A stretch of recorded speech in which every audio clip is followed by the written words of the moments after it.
여러분 안녕하세요. 수업 잘 듣고 있죠? 네. 지금 우리가 하고 있는 파트가 굉장히 뭔가 단어도 어렵고, 그 다음에 익숙치 않은 그런 개념들이 굉장히 많기 때문에 여러분들이 어려워할 수 있거든요. 근데 오히려 여기서 재미를 붙인다면은 나중에 의사나 간호사 혹은 간호조무사 같은 의료업계 쪽에 관심을 많이 가지게 되더라고요. 그래서 이번 기회에 우리 몸이 이런 구조로 생겼구나, 이걸 좀 재미있게 뭔가 흥미롭다는 그런 마음을 가지고 공부한다면은 이쪽 계통으로도 한번 눈을 돌려서 자신의 진로를 확인하는 것도 좋을 것 같습니다.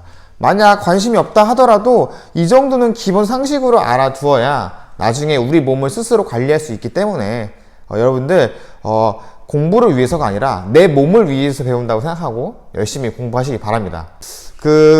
저번 시간, 저저번 시간이나 저번 시간에 배운 신경 전달 경로 관련해서 여러분들한테 질문을 받았는데 몇 가지 소개할 게 있어가지고 한번 이야기해 보도록 할게요.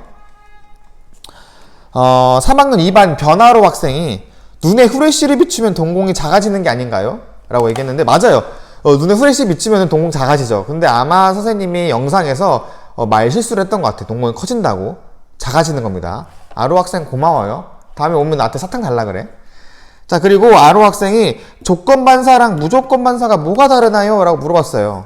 자, 조건반사는 내가 배우지 않는다 했죠. 근데 혹시나 의식적인 반응을 조건반사라고 생각하는 사람이 있다면 절대 아닙니다.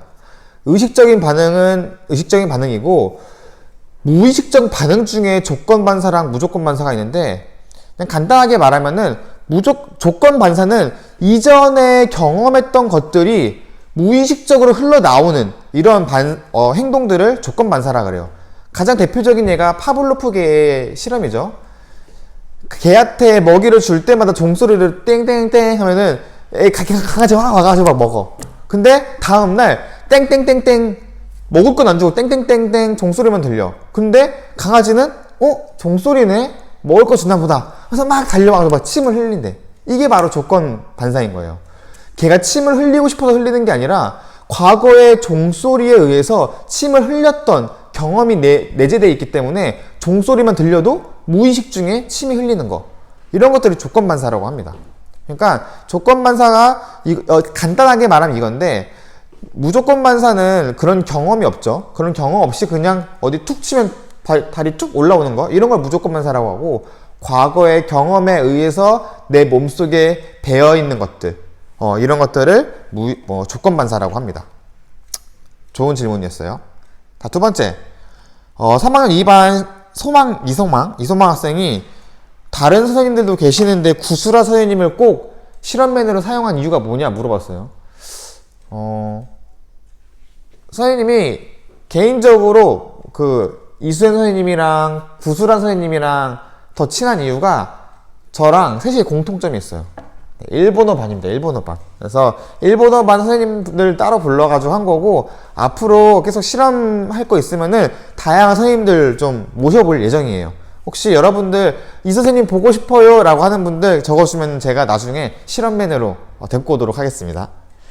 자, 그 다음에 3학년 6반 백수연 학생이 봉지밖에 없어서 봉지 쓴 거냐고, 이수연 선생님 실험할 때 봉지 쓴 거냐고 하는데, 근데 맞아요. 안대가 있으면 안대 쓸 건데 뭐 할 게 없어가지고 그냥 봉지 썼어요. 그게 혹시 좀 불편하게 보였다면 미안하고, 근데 재료가 없어서 어쩔 수 없었던 거니까 이해해 주시기 바랍니다. 자, 그 다음에 3학년 4반 조호연 학생, 무조건 반사 경로 중 하나라도 제 기능을 하지 못하면은 무조건 반사 하지 못하나요? 그런 건 아닙니다. 그런 건 아닌데, 신경계 한 부분이 고장나면은 그 신경계랑 관련된 기관은 일을 못하겠죠. 그래서 예를 들면은 이 척수 쪽에 문제가 생기면은 하반신에 마비가 옵니다. 왜냐면은 그 하반신과 관련된 신경들이 이 척수랑 연결되어 있기 때문이죠. 근데 척수가 아니라 신경계의 일부가 고장난다면은 그 신경계랑 관련된 기관이 움직이질 못하는 겁니다. 그렇기 때문에 뇌가 되게 중요한 거예요. 뇌는 모든 신경을 다 여기에 집합시키기 때문에 뇌가 고장나면은 정말 많은 부분을 그 신호 전달을 못하는 거겠죠. 자, 그 다음에 3학년 3반 한현희 학생. 모든 사람이 눈으로 보고 반응하는 것보다 소리를 듣고 반응하는 게 더 느릴까요? 이건 사람마다 달라요. 눈으로 보는 거랑 소리를 듣는 거랑 속도 차이는 사람마다 다릅니다. 누구는 청각이 더 빠를 수도 있어요. 근데 거의 통상적으로 시각이 청각보단 빠르다라는 겁니다. 네, 그래서 알아두고 계시면 좋겠고요. 그 다음에 3학년 2반 송현지 학생이 귀여운 거를 보면은 웃게 되는데, 이것도 무의식적 반응인가요? 되게 좋은 질문인데, 귀여운 거나 재밌는 걸 봤을 때 웃는다는 거는 되게 상대적인 거거든요. 그러니까 누구는 웃고 누구는 웃지 않는다는 얘기예요. 그 얘기는 의식을 하고 있다는 얘기입니다. 그래서 내가 무의식적으로, 그러니까 의식적으로 참는다고 해도 웃음이 나오잖아요. 그래서 웃는 것은 의식적 반사라고 보면 되겠습니다. 자, 그 다음에 8반 김지연 학생이 선생님 제 질문 안 읽죠? 뿌지직 뿌지직 푸드득. 뭐지, 똥 싸는 소리인가? 방귀 뀌는 소리인가? 방귀 뀌지 말라고 욕하는 건가? 사람마다 반응 속도가 모두 같지 않은데 그건 왜 그런가요? 반응 속도가 다른 이유는 사람마다 뭐 어떤 반응 경로가 더 간단하거나 아니면은 신호 전달 물질이 더 뭐 빨리 하거나 뭐 여러 가지 이유가 있을 것 같아요. 한 가지로 결정 내리기는 좀 어려울 것 같습니다. 그래서 간혹가다 그런 사람도 있어요. 선생님, 제가 반사신경을 빨리 막 연습을 하면은 반사신경이 높아질 수 있냐고. 근데 그거는 연습에 의해서 좀 올라갈 수 있지만 사실 선천적인 기능을 무시 못해요. 선천적으로 내가 좀 둔하다 그러면은 뭐 둔한 채로 살아야겠죠. 뭐 연습해서 어느 정도 올릴 수 있는데 그 이상은 좀 어렵다라는 거. 이거 말고도 질문이 꽤 있었는데 선생님이 다 하지 못하는 거는 시간이 없어서 그런 거고, 다음부터는 여러분들 질문 올린 거를 엑셀로 정리해서 파일로 올려드릴게요. 그래서 그걸로 우리 피드백 많이 할 수 있었으면 좋겠습니다. 자, 오늘 이렇게 질문을 올려줘서 내가 소개해준 학생들은 사탕을 줄게. 사탕 꼭 나한테 와서 받으러 오세요. 자, 그래서 오늘은 이제 세 번째 중단원, 이전까지는 신경계에 대해서 배웠다면은 오늘은 호르몬에 대해서 배울 거예요. 오마이갓, 호르몬 뭐야? 몬스터인가? 딱 이름만 들어도 굉장히 낯설고 굉장히 거부감이 들죠. 호르몬 어려울 것 같아. 근데 어렵지 않고 오히려 신기해요. 그러니까 재밌게 한번 선생님이랑 같이 수업을 해보도록 하겠습니다. 자, 중단원, 3단원 호르몬과 항상성 유지인데, 자, 우리는 오늘 호르몬의 조절작용에 대해서 배울 거예요. 이거는 아마 2시간에 걸쳐 할 거예요. 좀 길어서. 그래서 오늘 간단하게 하고 다음 시간에 마무리하도록 하겠습니다. 자, 먼저 호르몬을 알기 전에 이 개념을 알아야 돼. 항상성. 항상성이 뭘까? 항상성. 성은 아무래도 성질을 의미하겠죠. 항상성은 항상 일정하게 유지하는 성질, 이거를 항상성이라고 합니다. 자, 그래서 항상성, 몸의 환경 변화에 적절히 반응하여 몸의 상태를 일정하게 유지하려는 성질.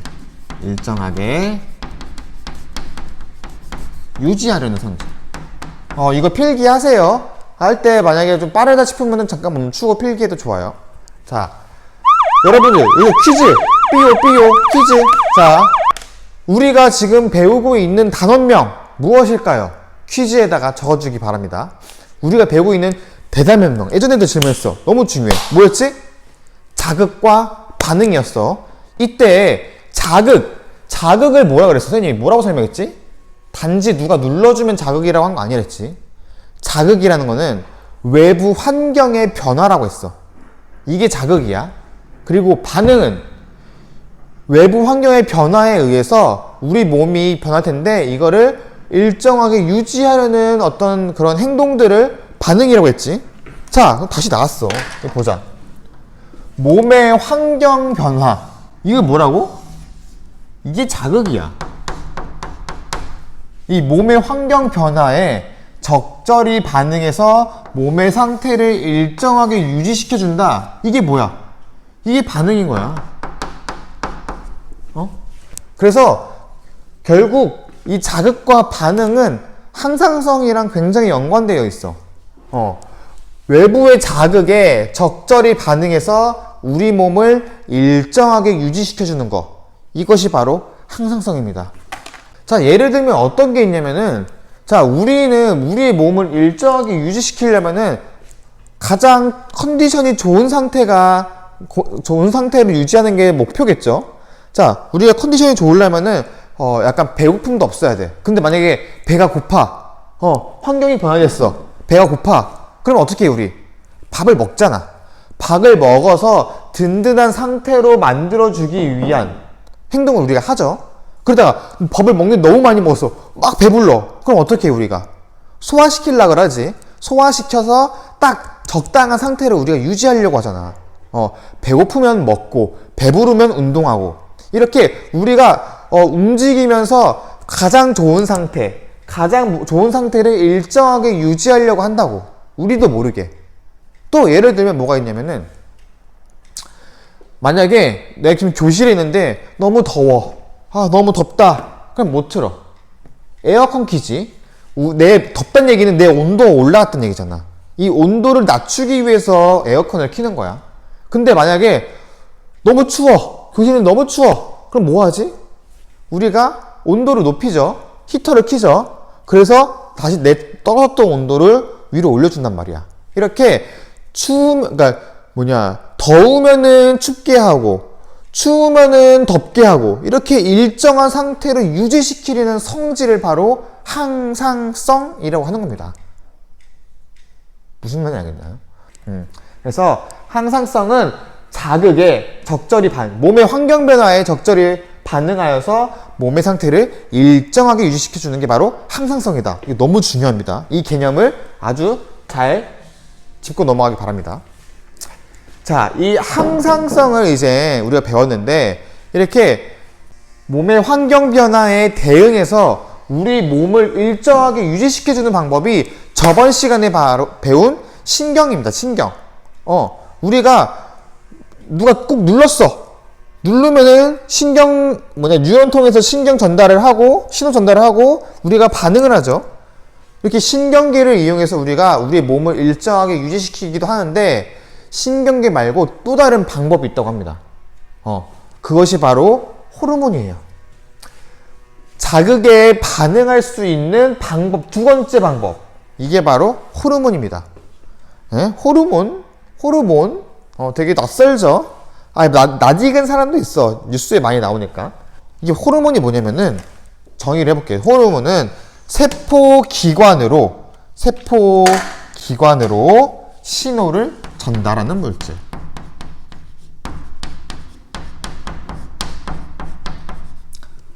선생님이 여기만 이렇게 노란색으로 칠한다는 얘기는 당연히 이게 되게 중요하다는 뜻이겠죠. 호르몬은 세포기관으로 신호를 전달하는 물질이야. 그래서 약간 화학 분자로 되어 있어. 그래서 우리 몸에 호르몬이 막 움직이면서 우리 몸을 일정하게 유지시켜준대. 뭔 소리지? 어떻게 그렇게 할 수 있지? 그걸 이제 배울 거예요. 이때 이 호르몬을 생성하는 장소가 우리 몸 곳곳에 있어. 근데 얘네들을 통틀어서 뭐라고 하냐면은 내분비샘이라 그래. 내분비샘.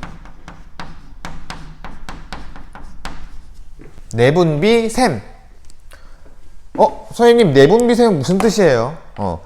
우리 몸에는 어떤 물질을 만들어내는 게 크게 두 가지야. 외분비샘과 내분비샘. 근데 외분비샘은 우리 안 배우니까 그냥 듣고 넘어가세요. 외분비샘은 그냥 침샘, 땀샘 이런 것들이야. 얘네들은 그냥 걔네가 나오는 경로가 다 있어. 근데 내분비샘은 특징이 뭐냐면은, 이 내분비샘에서 호르몬이 만들어지면은 이 호르몬이 이 핏줄, 이 혈액을 통해서 이동하면서 원하는 곳에 막 뿌려줘. 이렇게 여기 가서 뿌려주고 저기 가서 뿌려주고. 그때 이동 경로를, 그러니까 이동 전달하는 매체가 바로 혈액이라는 거 잘 기억해 두세요. 선생님, 근데 신호를 전달하는 거는 신경계도 똑같지 않나요? 맞아요. 신경계랑 호르몬이랑 둘 다 신호를 전달하는 특징이 있어요. 환경 변화에 일정하게 몸을 유지시키기 위해서 신경계나 호르몬 두 가지 방법을 통해서 신호를 전달하는데 그게 약간 달라. 그걸 좀 이따가 비교를 한번 해볼 거예요. 그 전에 아까 선생님이 그림을 그려놨어. 내분비샘에서 만약에 호르몬이 나왔다. 그럼 이 호르몬을 옆에 있는 핏줄을 통해서 이렇게 전달을 해. 그럼 얘네가 혈액을 통해서, 그러니까 혈관을 통해서 이렇게 이동하겠지. 이렇게 막 이동해. 우리 몸에 핏줄이 쭈루루 있잖아. 근데 여기서 표적기관, 이 무슨 뜻이냐면은 표적, 타겟, 목표 이런 얘기야. 이 호르몬이 타겟팅 삼은 거, 목표로 삼은 기관을 표적기관이라 그래. 그래서 호르몬이 막 이동하다가 표적기관에 오면은 이 호르몬이 일로 들어가. 그래서 이 표적기관을 변화시켜줘. 이게 바로 호르몬의 특징이야. 근데 여러분들 좀 궁금한 게 있어. 우리도 예를 들면은 우리가 학교를 가고 싶어. 학교를 가야지? 그러면 학교가 표적기관이 되는 거야. 그래서 우리가 학교를 가잖아. 근데 학교 가는 도중에 병원도 있고 PC방도 있고 슈퍼도 있고 친구네 집도 있고 여러 개가 있는데 우리는 학교를 가야겠다고 목표를 설정했기 때문에 학교를 바로 갈 수 있어. 맞지? 근데 호르몬은 인간이 아니잖아. 뇌가 없어. 생각을 못해. 근데 어떻게 여기 호르몬 주변에 수많은 기관들이 있을 텐데 얘네들이 여기로 빠지거나 일로 빠지지 않고 어떻게 표적 기관에만 딱 들어갈까? 얘네들 생각이 없어. 자아가 없어. 근데 얘네가 알아서 얘네들은 걸러내고 여기로만 들어가. 어떻게 이럴까? 얘는 생각도 하지 않는데. 이거는 뭐로 비유하냐면은 보통 자물쇠랑 열쇠로 비유해. 그래서 이 호르몬을 열쇠라고 그러고 이 기관들을 자물쇠라고 하자. 자물쇠에 맞는 열쇠는 딱 하나가 있다고 해보자. 그러면은 이 열쇠가 여기 들어갔다가 이 아다리가 안 맞아. 그럼 나오겠지? 그럼 여기 갔다가 아다리 일본어 아닌가요?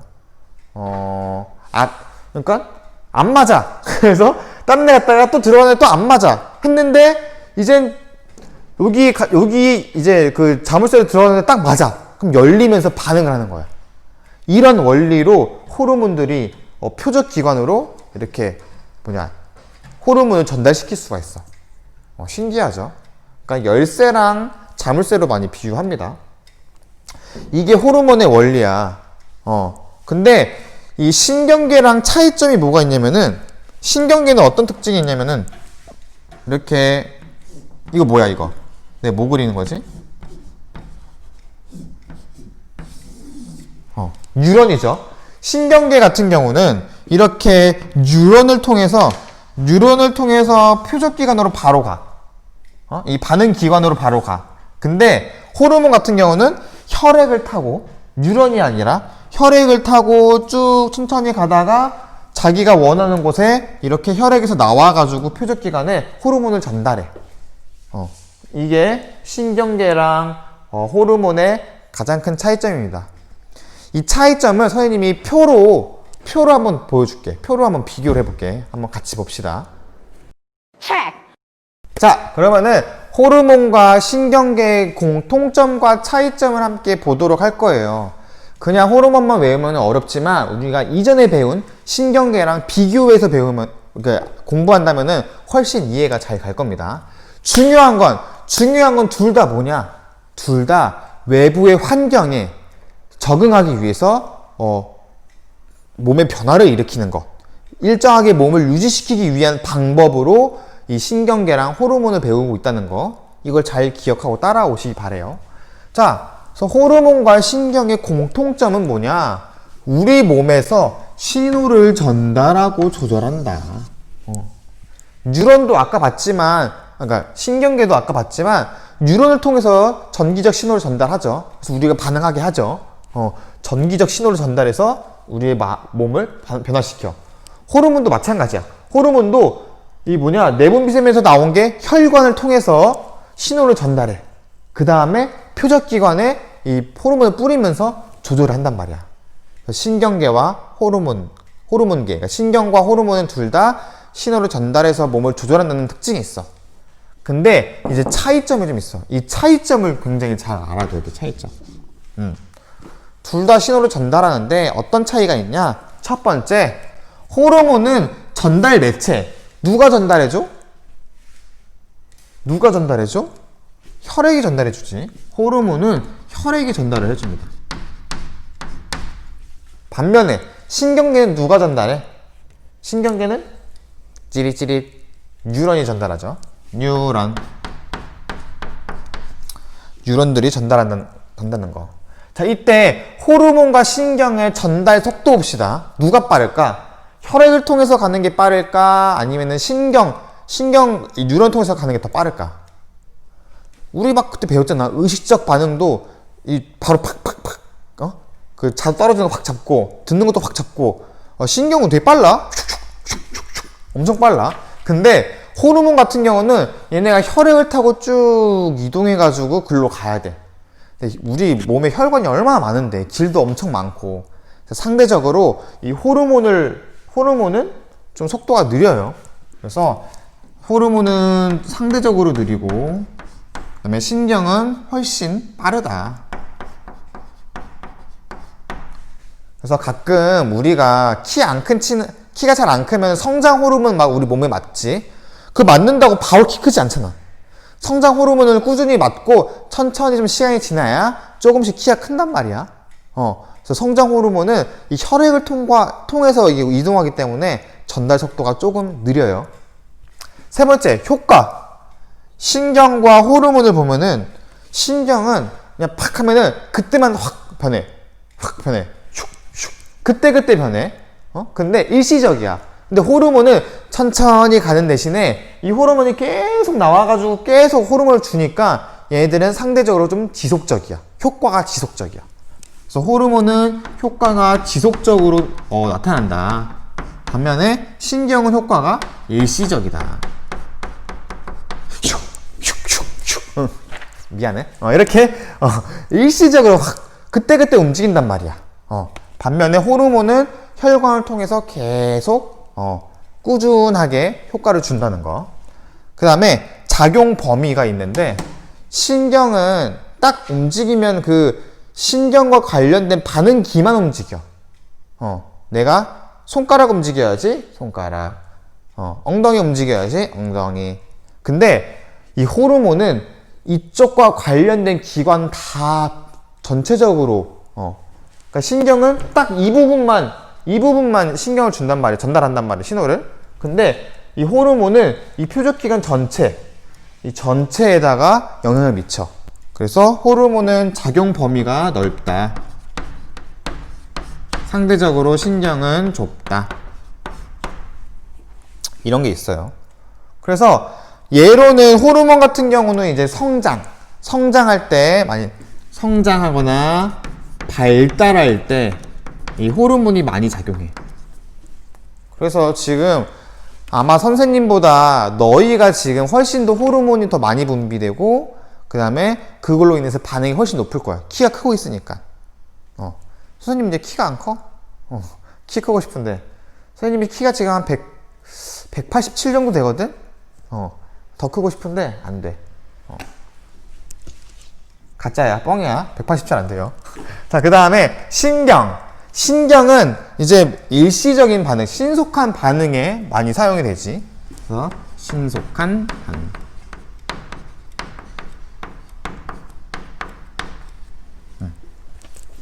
그래서 이렇게 두 개를 비교해 봤어요. 그래서 호르몬과 신경은 둘 다 신호를 전달하는 특징이 있는데 하지만 차이점이 뭐가 있냐면은 전달 매체나 속도나 효과나 이런 것들이 조금씩 달라.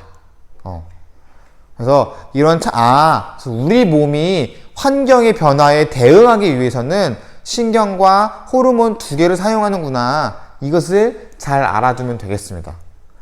그러면은 이제부터 호르몬의 종류에 대해서 알아야겠죠. 우리 몸속에 어떤 호르몬이 있고 어떤 그 내분비계가 있는지, 그리고 얘들이 많으면은 어떤 병을 걸리고 적으면 어떤 병에 걸리는지, 그거를 다음 시간에 간단하게 소개를 할 거예요. 여기가 이제 조금 외울 게 좀 있어. 근데 한번 외우면 평생 써, 이거. 고등학교 가도 이거 배우고 대학교 가도 이거 배워. 계속 이거 배워. 지금 처음이라서 낯선 건데 계속 배우게 된다는 거 잘 기억해 두시기 바랍니다. 자, 그래서 오늘 호르몬에 대해서 배웠고 항상성에 대해서 배웠습니다. 이 항상성 개념, 그 다음에 호르몬과 신경의 이 개념과 차이점, 공통점을 잘 기억해 두면은 여기는 무사히 지나갈 수 있을 것 같습니다. 아셨죠? 이번 파트가 어렵긴 하지만 반복해서 열심히 한번 공부해서 마스터 시켜버리자. 알겠지? 자, 필기 꾸준하게 하고 이 영상이 끝나면은 바로 퀴즈를 풀어가지고 출석 체크를 하시기 바랍니다. 퀴즈 풀고 질문도 많이 달아주세요. 다음 시간에도 계속 질문 이렇게 하면서 소통 많이 하자고. 알겠지?